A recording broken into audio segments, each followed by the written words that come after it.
Well, back to the transmission videos.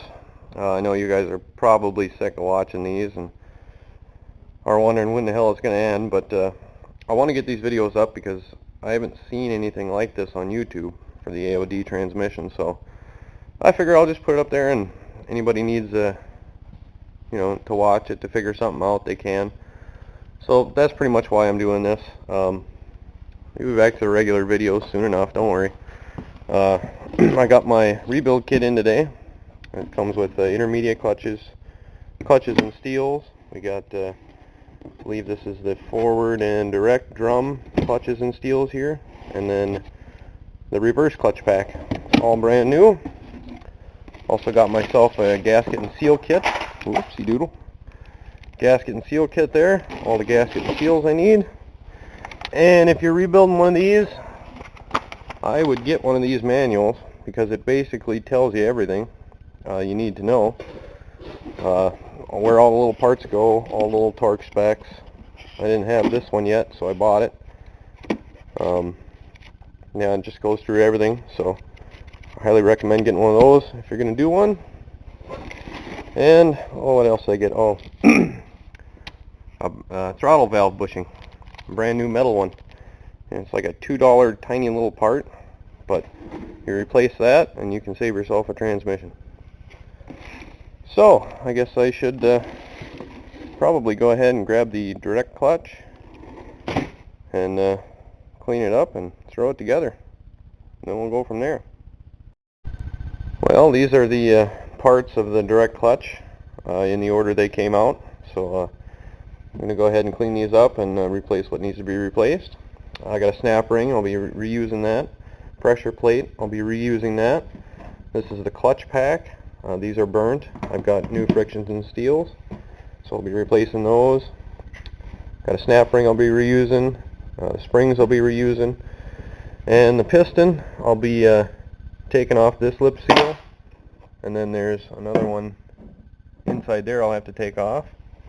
And I'll put new seals on it. And then it'll all go back together. So now what I've got to do is take the parts I'm going to reuse and clean them up real good, and then we can go from there. Alright, little thing I noticed when I was cleaning this off is there's a little retaining ring here that holds the check ball in, and that looked like it was about to fall out. So what I did was I just pushed it back in with this pick, and I believe it's wedged in there real good now, and that check ball is free in there. You can hear it rattling around, so should be good there. I've got my clutches soaking in fluid.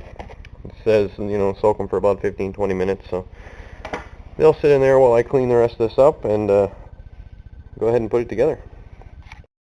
Alright, I got everything cleaned up. I got my new seals on. I got the one on the piston here, which is pretty easy to get on, and the one in here, which is actually pretty tough.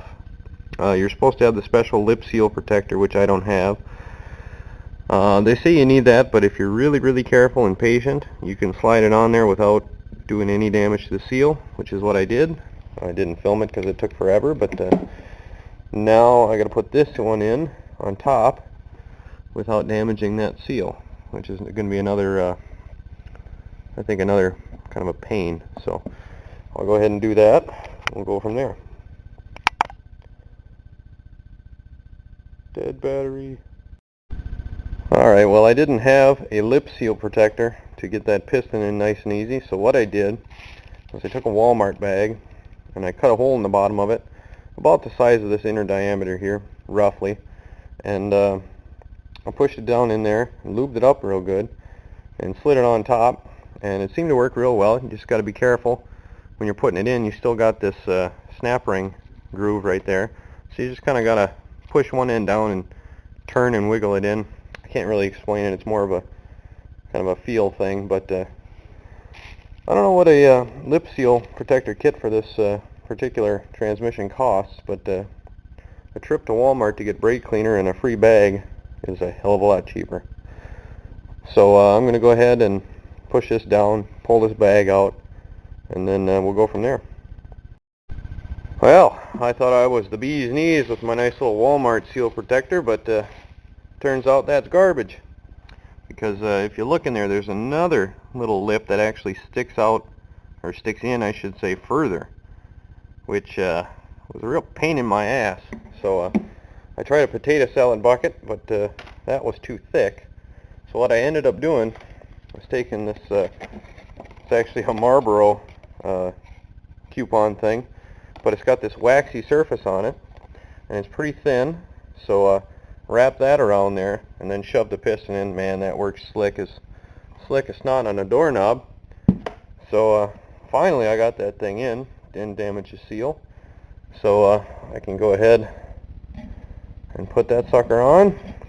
I can push it down with my C-clamps and get my little snap ring on there.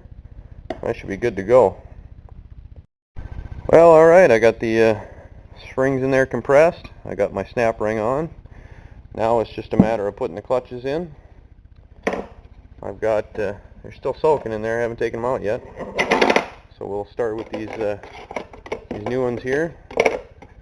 Steel one. I'll go ahead and just coat it with fluid. I'm going to throw it in and we'll start building it. Start out with steel and then friction, and we'll just alternate that back and forth until we're left with as many clutches as we took out. And then I can put the pressure plate on top and the snap ring on top of that, and it should be all good to go.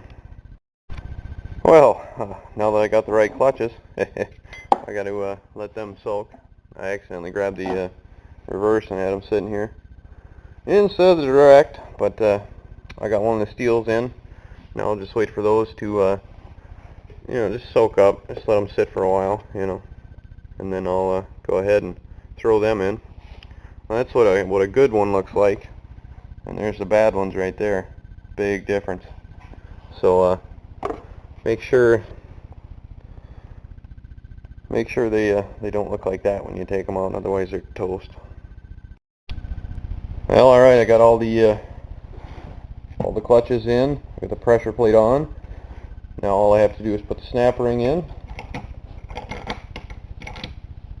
push it in there, make sure it's seated all the way, and now I can go ahead and take a feeler gauge and measure around here under the snap ring, make sure I've got 50 thousandths to 67 thousandths, which is spec for this.